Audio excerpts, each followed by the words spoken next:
Konnichiwa minasan! Aujourd'hui, on va parler un peu de nourriture japonaise, un sujet que tout le monde apprécie beaucoup. Une des choses qu'on doit tout de suite reconnaître quand on parle de nourriture japonaise, c'est d'abord qu'on porte beaucoup d'attention au riz. Pratiquement tous les repas vont être accompagnés de riz, même le petit déjeuner. Donc, le repas du matin, si vous êtes chanceux et que vous mangez un repas japonais, vous allez avoir du riz accompagné d'une soupe miso avec un poisson et quelques légumes.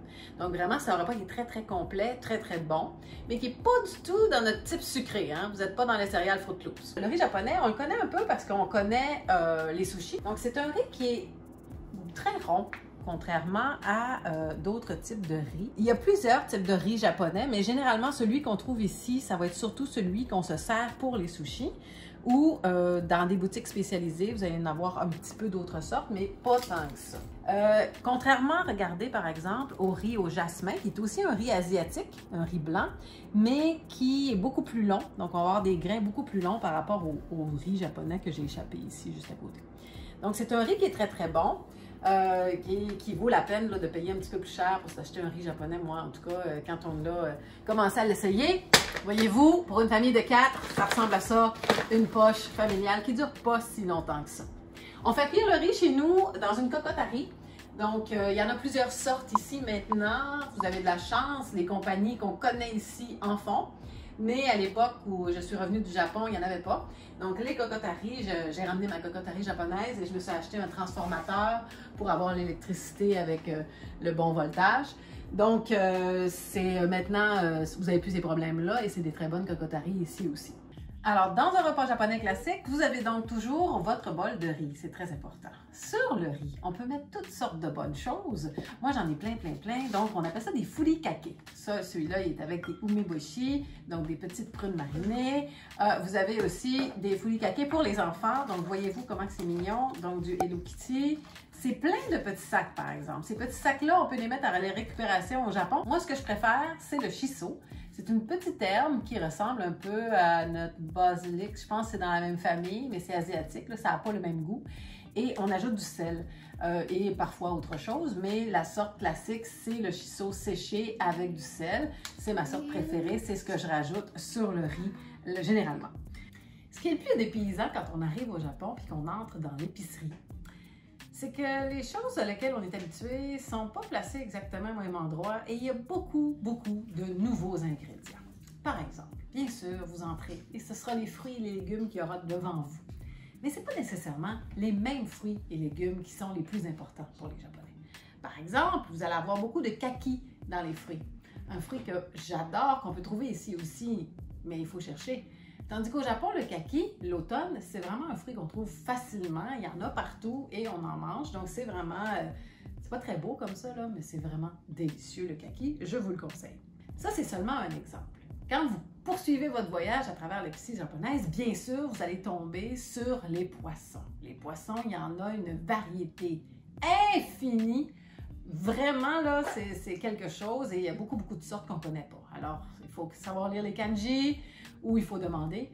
Mais bref, c'est pas si évident de s'y retrouver dans leur étalage de poissons. Et ce que j'ai trouvé le plus étonnant pour moi, c'est que la section produits laitiers, qui comprend les laits, le beurre, les fromages, la margarine, est à peu près aussi large que notre section de tofu. Voyez-vous, notre section de tofu n'est pas très large? Ben, c'est la même affaire. Ça veut dire que vous arrivez, vous avez à peu près tout concentré comme ça. J'exclus bien sûr les crèmes glacées et les yogourts qui sont très populaires au Japon aussi, mais le reste, c'est vraiment très limité.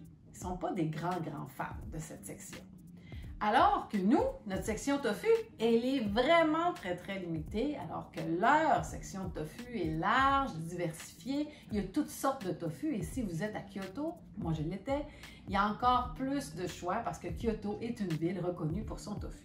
Vous allez avoir bien sûr dans les rangées intérieures toutes sortes de choses que vous n'avez jamais vues, dont par exemple beaucoup de nouilles, parce que les nouilles au Japon, c'est un plat qu'on aime beaucoup. Donc bien sûr, vous avez les nouilles udon. Vous les avez fraîches ou vous les avez sèches. Les nouilles udon, ce sont des nouilles qui sont vraiment plus larges. Vous avez aussi des nouilles soba. Donc, les nouilles soba, ce sont des nouilles de sarrasin. Parfois, on y met du blé aussi, ça dépend. À Kyoto, il y a même des nouilles soba au thé vert, donc vraiment magnifiques et délicieux, bien sûr. Et vous avez des nouilles somen, qui sont des nouilles très très fines, presque transparentes quand elles sont cuites. Vous avez les populaires nouilles ramen aussi, qui sont des petites nouilles frisées. J'en avais pas avec moi ici, mais très très très connues, très populaires aussi. Donc les nouilles, c'est un plat vraiment vraiment très connu, tout comme les sushis. Donc à l'extérieur du Japon, c'est quelque chose qu'on connaît très bien. Mais savez-vous que les sushis, c'est pas si courant que ça au Japon. Oui, vous pouvez en acheter du sushi dans les dépanneurs, du sushi à la va-vite, comme on dit, avec pas tant de choix que ce qu'on est habitué ici. Là. Vous chercherez le fromage à la crème, sushi, vous n'en trouverez pas. Mais sinon, le sushi, c'est plutôt un plat de luxe. Hein? C'est un plat qu'on aime aller dans un restaurant de sushi avec un vrai maître de sushi. Donc, ça peut vous coûter très cher. Et c'est un plat où le maki est moins populaire que les nigiri, je dirais, parce qu'on préfère justement avoir le goût du poisson davantage qu'avoir un mélange.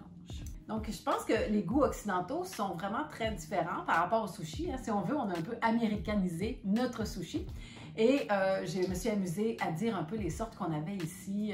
Donc, du sushi avec la clémentine à l'intérieur. Si vous aviez vu la face de mes amis japonais, c'était très, très drôle. Alors, bien sûr, je voulais vous donner le goût de manger. Je sais que vous êtes des fans et j'espère que ce petit vidéo vous a donné envie de plonger dans la nourriture japonaise qui a des goûts vraiment extraordinaires. C'est à découvrir. Chaque région a sa particularité. Bref, j'en parlerai encore pendant 3 heures. Surtout, j'en mangerai pendant encore une année. Alors, je vous dis au revoir, matane! いただきます。